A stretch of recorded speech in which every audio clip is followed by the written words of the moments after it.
সোমবাৰ দিন যিসকল ব্যক্তিৰ জন্ম হৈছিল বা এই পবিত্ৰ সোমবাৰ দিনটোত আপুনি যদি জন্ম পাইছিল তেনেহলে আপোনাৰ ভাগ্য কৰ্ম কেতিয়া সফল হ'ব। প্ৰিয় বন্ধু বান্ধৱীসকল, প্ৰত্যেকটো বাৰতেই আপোনাৰ মোৰ সকলোৰে এটা দিনত জন্ম হৈছিল। এই জন্মবাৰ অনুসৰি মানুহৰ মনৰ ভিতৰত লুকাই থাকে গভীৰ ৰহস্য, যি জানিলে আপুনি অবাক হৈ যাব। প্ৰিয় দৰ্শক, আপুনি কোনটো বাৰত জন্ম হৈছিল নিশ্চয় কমেণ্ট বক্সৰ জৰিয়তে জনাই দিব। আৰু যদি আপুনি সোমবাৰ দিনটোত জন্ম পোৱা নাছিল তেনেহ'লে আমি ইতিমধ্যে প্লেলিষ্ট বনাই থৈ দিছোঁ আপোনাৰ জন্মবাৰ অনুসৰি, আপুনি তাতে গৈ চাই ল'ব। এই সোমবাৰ দিনটোত জন্মগ্ৰহণ কৰাৰ জাতক জাতিকাসকলৰ বিশেষ গুৰুত্ব থাকে। ভাগ্য, কেৰিয়াৰ, কৰ্ম, দুখ কষ্ট জন্মবাৰ অনুসৰি এটা মানুহৰ অনেক ধৰণৰ ধাৰণা পোৱা যায়।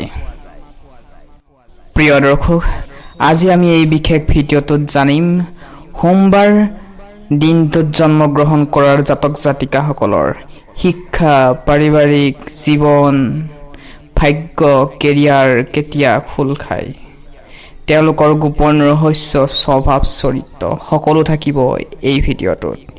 সেয়েহে প্ৰথমবাৰৰ বাবে আহিলে ভিডিঅ'টো ভাল লাগে লাইক কৰাৰ লগতে চেনেলটো ছাবস্ক্ৰাইব কৰি থ'বলৈ একেবাৰে নাপাহৰিব। সোমবাৰ দিনটো স্বয়ং মহাদেৱৰ প্ৰিয় দিন।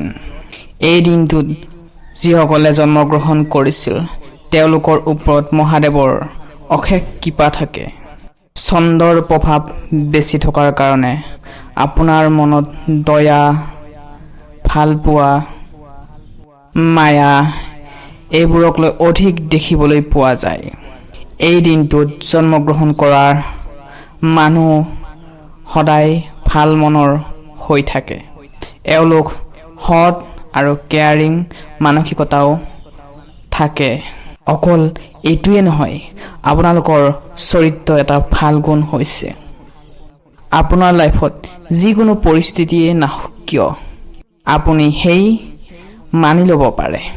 এই দিনটোত জন্মগ্ৰহণ কৰা জাতক জাতিকাসকলে সাধাৰণতে মাকৰ ঘনিষ্ঠ বেছি হয়।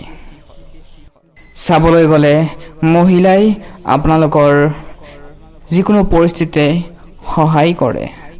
যিসকল পুৰুষ আছে এওঁলোকে নিজৰ মনৰ মাজত যিটো চলি থাকে সেইটোৰ হিচাপত সেইটোৰ মতে এওঁলোকে বেছি বিশ্বাস কৰে।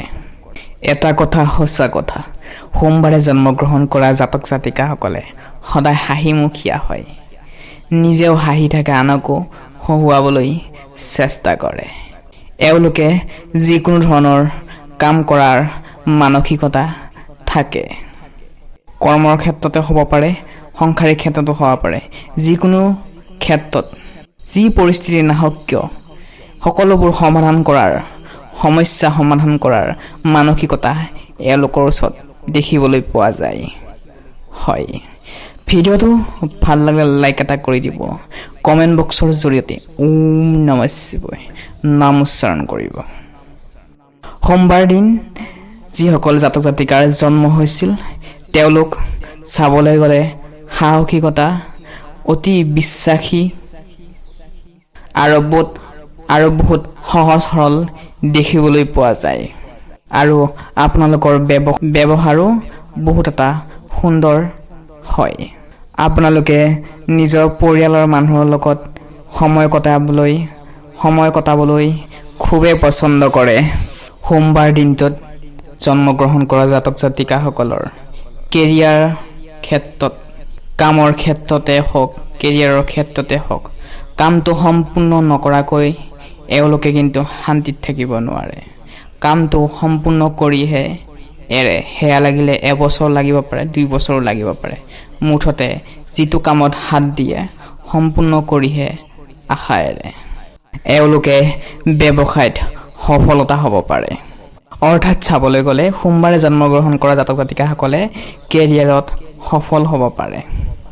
এইকেইটা ব্যৱসায়ত আপোনালোকে সফল হ'ব পাৰে। মাছৰ ব্যৱসায়ত, কানি কাপোৰৰ ব্যৱসায়ত, নহ'লে পানীৰ ফেক্টৰী বা পানীৰ ক্ষেত্ৰত যিকোনো ব্যৱসায়, এইকেইটা ব্যৱসায়ত অধিক লাভৱান হ'ব পাৰে। সোমবাৰ দিনটোত যিসকলে জন্মগ্ৰহণ কৰিছিল, আপোনালোকৰ লাকি নাম্বাৰ হৈছে 2। জীৱনত যদি বিভিন্ন ক্ষেত্ৰত এই 2 সংখ্যাটো কামত লগায়, তেনেহ'লে সেই কামত আপুনি সফল হ'ব পাৰিব। হয় প্ৰিয় দৰ্শক, আপুনি যদি এই সোমবাৰ দিনটোত জন্মগ্ৰহণ কৰিছিল, ভগৱান মহাদেৱৰ আৰু গণেশ ভগৱানক আৰাধনা কৰিব পাৰে, তেনেহ'লে জীৱনত কেতিয়াও সুখ, শান্তি, আনন্দ অভাৱ নহয়। সোমবাৰ দিনটোত জন্মগ্ৰহণ কৰা জাতক জাতিকাসকল অলপ ৰোমান্টিক ধৰণৰো হয়। আপোনালোকৰ জীৱনত কেতিয়াও প্ৰেমৰ অভাৱ নহয়। আপোনালোকৰ প্ৰেম ভাগ্য যথেষ্ট ভাল হয়। যদি আপুনি কাৰোবাক ভাল পায়, সকলো ফালৰ পৰা, সকলো দিশৰ পৰাই আপোনালোকে মন প্ৰাণ দি ভাল পায়। যাক আপুনি এবাৰ ভাল পাই পেলাই, সেয়া লাগিলে যিমান পৰিস্থিতি নাহক কিয়, আপুনি কেতিয়াও হাতটো এৰি নিদিয়া, হাতত ধৰিয়া থাকে। নিজতকৈও নিজৰ ভাল পোৱা জীৱন সংগীক বহুত বুজি পায়, কেয়াৰ লয়। প্ৰিয় মানুহজনৰ লগত ঘণ্টা বাই ঘণ্টা সময় কটাবলৈ খুব পচন্দ কৰে। এটা কথা সঁচা কথা, মানুহৰ বিষয়ে নাজানিয়ে নুশুনি এওঁলোকে কিন্তু নিজৰ মনটো দি দিয়ে, যাৰ ফলত ভালপোৱাৰ বিষয়ত এওঁলোকে বহুতো ঘাত প্ৰতিঘাত, দুখ যন্ত্ৰণাত ভুগিবলগীয়া হয়। এওঁলোকে নিজৰ ওচৰত কাষত থকা মানুহজনৰ পৰা এটা বহুত বেছি আশা কৰি থাকে। যেতিয়া সেই ভালপোৱা এওঁলোকে নাপায়, তেতিয়া এওঁলোকৰ জীৱনত দুখ কষ্ট বহুত বেছি পায়।